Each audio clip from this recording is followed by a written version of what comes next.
suvni oldida bu yerda o'tirgan rizqini boshidan quyyapti. Endi hamma tomonga suv sepyapti yana dars vaqtida. Yuring dedim, tashqariga chiqaylik dedim. Qo'lingni ol deyapti birdan. Bir shapaloq urdi, ikkita mush otdi menga. Oyog'imdan ushlab yiqitmoqchi. Janjallar tugagandan keyin tashqariga chiqyapti.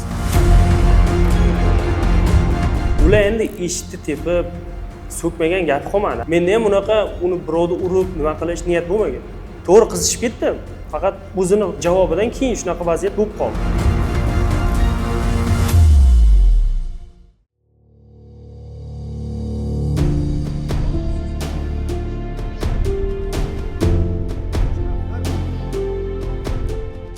Bu respublikani o'qituvchilar yetishi kerak. Hammalaringizlar, muhtaram prezidentimiz, administratsiya rahbariyati himoyasidasizlar. Butun O'zbekistonning o'qituvchilari, ota-onalar, o'quvchilar bilishi kerak bu narsani. O'quvchilar ham bizning farzandlarimiz. O'qituvchi ham bizning o'qituvchimiz. Biz ularga ta'lim-tarbiya berishsa, sen sho'x ekansan, hech qachon ajratgan joyimiz bo'lmagan bolalar. Mana ilgari agar ota-onalar bola kelib mana o'qituvchi urdi desa, ha, noto'g'ri ish qilgandirsandirdi. Hozir, voy, senga o'qiraydimi? Voy, seni telefoningni olib qo'ydimi? Nimaga deb kelib darrov to'polon qilishadi. Bu noto'g'ri. Bir narsani aytmoqchiman. O'qituvchiga bugun suv sepyapti, o'qituvchini qadrsiz qilyapti.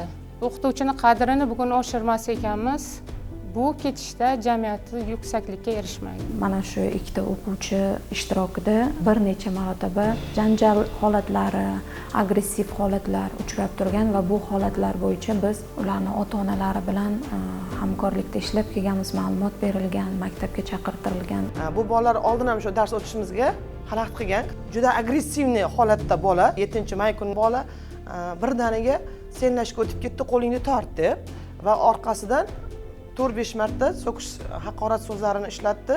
20 yil stajda hali biron marta bironta o'quvchi so'kib haqorat qilmagan. 7-may kuni shu voqea sodir bo'lsa, informatika o'qituvchimiz bilan 19-may kuni sodir bo'lyapti. Bundan keyin har bitta o'qituvchiga nisbatan ko'tarilgan qo'l haqorat javobsiz qolmaydi. Farzandni tarbiyasiga bevosita ota-ona javobgar. Sizlarning orqalaringizda armiya bor, pagoniylar bor, generallar bor, muhtaram prezidentimizni askarlari bor. Tushunarlimi? Hammasi nafaqat Ustoz Omonov Zokir Norboyev unga nisbatan qo'zg'atilgan jinoyat ishi batamom tugatildi.